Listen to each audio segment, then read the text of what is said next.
Hello, everyone. My name is Alex Bernet, and I work for the Localization Institute and also for LocWorld Conference. And I'm thrilled to be joined today by Bruno Herrmann, who is the organizer and the moderator of the upcoming Language Data Roundtable.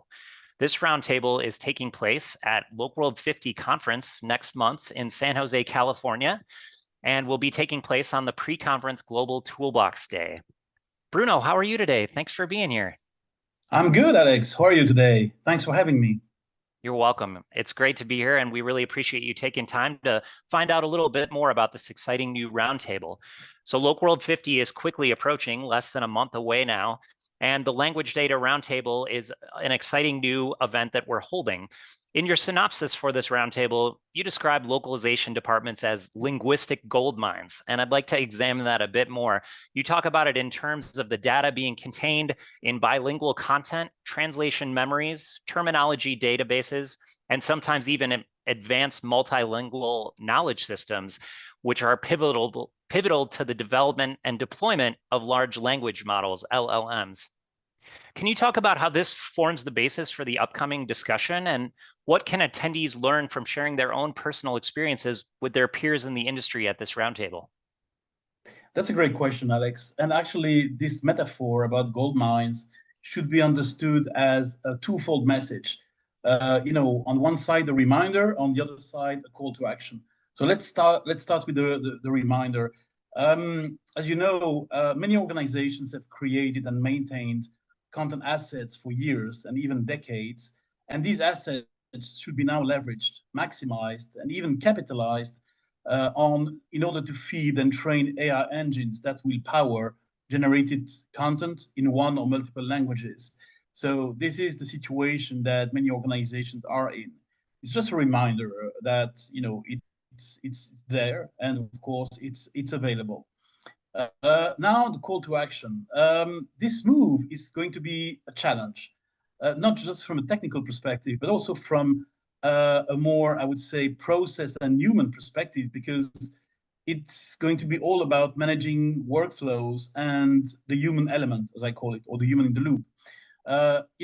Just to go back to the metaphor of gold mines, finding gold mines is just halfway. Extracting gold from the mines is where the challenge and sometimes the pain lies. So converting content assets in various formats, languages, levels of quality and nature requires, the end-to-end, the current end-to-end content supply chain to be revisited in order to ensure that the transformation into language data is going to be effective and productive. So people around the table will definitely, be able to ask or to share comments regarding, those new processes that are needed and the new roles that are going to be crucial to get there, to get to the language data.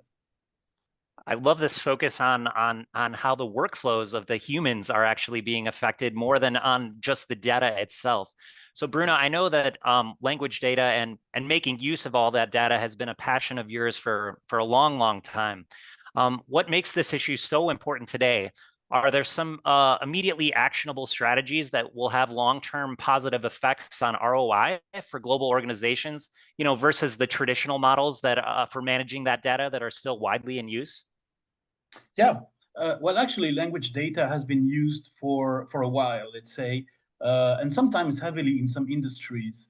Even before AI became or becomes today a keyword or a buzzword, language data was used for another type of intelligence called business intelligence, where the right labels had to be used in data cubes or other forms of data visualization.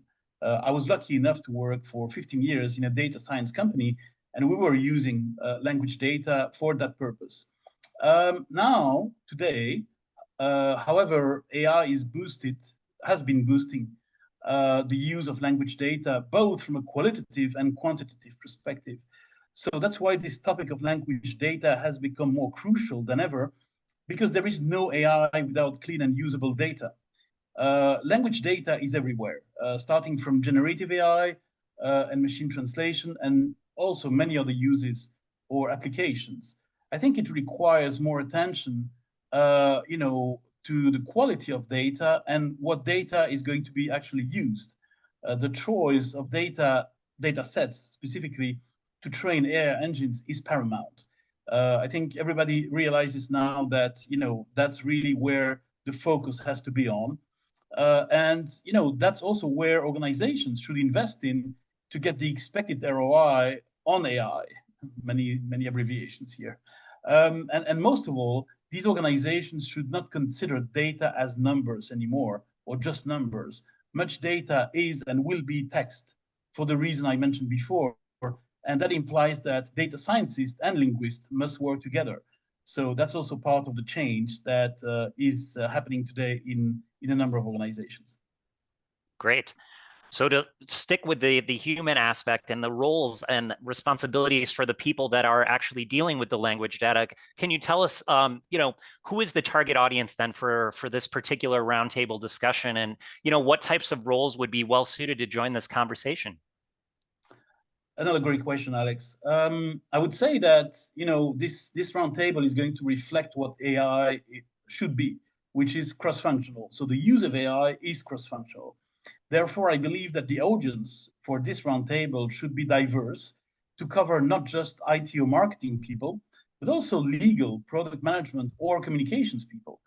And to be honest, in terms of industries, all industries should feel impacted by language data as well. So that's why roles can be local, roles of attendees, I mean, can be local or global, because AI gets implemented at various levels of the organization. So, I would expect the audience to be a mix of, different roles, different functions, and of course, as I said, different scope of geography. Great, thank you. So I know that you're being assisted in the planning for the roundtable by a really capable and experienced advisory board. The advisory board includes Jochen Hummel from Esteam AB, Matt Grotenstein from Boston.ai, and also Yvan Hennecart from Loquell. What's it been like working with this great group, and what unique perspectives and experience do they bring to this discussion? Absolutely. It's been, of course, a great experience, and it is, of course, a great experience because we are still working on this roundtable.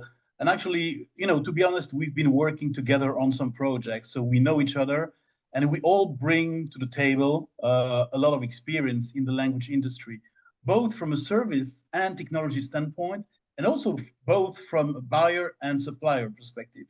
So we have a mix of profiles ourselves, which is going to make this roundtable quite appealing. I think that each of us can highlight at least one facet of language data, but at the same time, we are going to be able to contribute to other points that will come up in the discussion.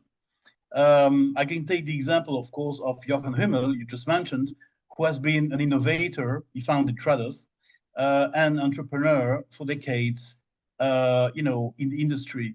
But it would be the same for each member of the advisory board because everyone comes with a wealth of experience. Matt and Yvan specifically are deeply involved right now in the startup scene as far as AI is concerned. Great. And for those out there, Jochen will actually be taking part in the keynote panel on day 2 at LocWorld too. So, his innovation and innovative leadership is well recognized in the industry, and just so thrilled to have all 3 of them helping you on this roundtable.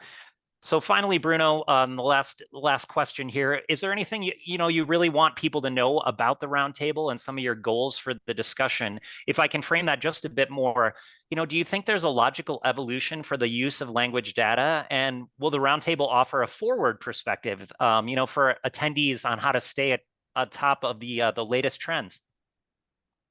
Yeah, the first thing I would like people to understand and be aware of is that people know that this roundtable will not just be around or about technical aspects of language data.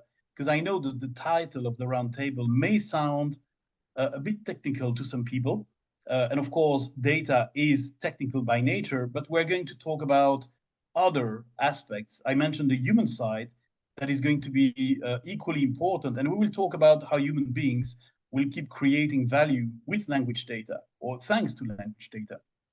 So attendees will be able to share their thoughts and also to bring and discuss their issues, concerns, if they want to, of course. So it's going to be quite interactive. And I also believe that this roundtable will help define what language data is and it's not, and also share recommendations on how to make organizations ready for language data and ensure that people can make their organization, can make in their organization an effective use of such data. And I would say that the core message of or the core objective of this roundtable is also to say and to explain why implementation of language data is as important as adoption of language data. Implementation being more technical and adoption being more human, if I can use that term. Yeah. I'm really glad you brought up the interactive part of the roundtable, because I want people to know too that this is not like a traditional conference session where someone like Bruno just lectures at the attendees. This is a discussion. So the format is really short presentations in the 10 to 15 minute range as kind of fire starters, followed by broader discussions. You'll really have a chance to like share your own personal experiences and pain points with your peers and discuss them in a workshop type setting. So Bruno, thanks so much for taking time with me today. I want to remind people again that this language data roundtable takes place on Tuesday, October 10th. It's taking place on the pre-conference Global Toolbox Day at LocWorld50. I also wanted to mention that registration for this event is standalone. So you do not have to be registered for the main LocWorld conference in order to attend. Registration is unique to this event. If you have any questions, you can always contact me, Alex, at localizationinstitute.com, and I'd be happy to provide you more information too. Bruno, thanks so much for a fascinating conversation. I think this sets the table really well for the roundtable on October 11th. Thanks for being here today, my friend. Thank you very much, Alex, and I look forward to the roundtable. Thank you.